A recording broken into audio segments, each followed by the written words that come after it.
Salut les dinos, salut les dinos. Ici Mathieu pour la chaîne du Raptor Neuropsy. On se retrouve aujourd'hui pour un nouvel épisode de notre format court et je parle beaucoup trop vite.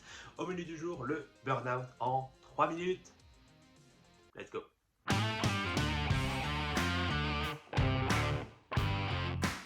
Le burn-out, ou épuisement professionnel, résulte d'un investissement prolongé dans des situations de travail stressantes et qui sont très exigeantes au niveau émotionnel.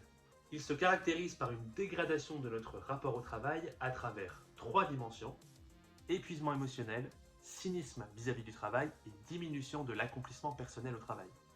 Ici, nous allons nous concentrer sur l'épuisement professionnel, mais il existe des équivalents dans la parentalité ou chez les étudiants par exemple. Il y a différentes sphères dans lesquelles on peut retrouver des éléments, des signaux d'alerte vis-à-vis du burn-out.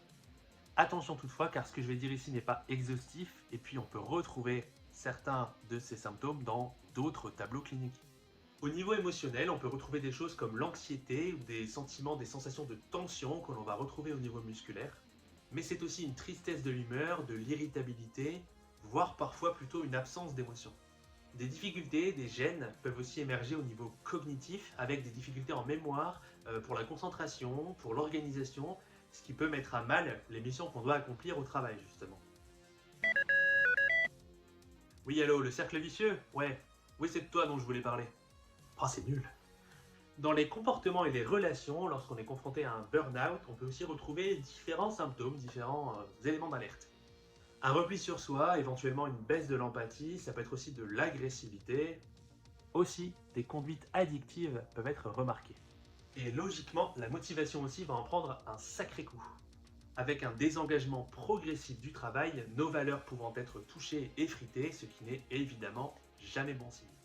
On peut alors douter de ses compétences, entraînant un cercle vicieux de dévalorisation.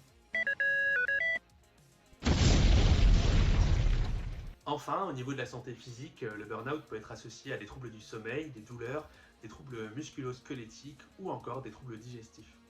Lorsque l'on traverse un épisode de burn-out, on peut voir apparaître des maux de tête, des crampes, des vertiges, etc. Le burn-out peut être identifié dès les premiers signes d'alerte et je viens d'en lister quand même quelques-uns. Il nécessite une vigilance de tous, y compris soi-même, et incluant les médecins du travail, les médecins traitants, les psychologues, les psychiatres, et pourquoi pas aussi une prévention pour l'entourage, la famille, les collègues, etc. Une fois le dépistage effectué au niveau clinique par les professionnels adéquats, il existe des outils pour évaluer l'intensité du burn-out, comme par exemple l'inventaire du burn-out de Maslach. Disponible gratuitement en ligne, le lien, la description, you know. Et alors en solution, on pense en général à l'arrêt de travail. Bien qu'il puisse entraîner de la culpabilisation, il peut être nécessaire pendant quelques jours, semaines ou mois, dépendamment de notre situation.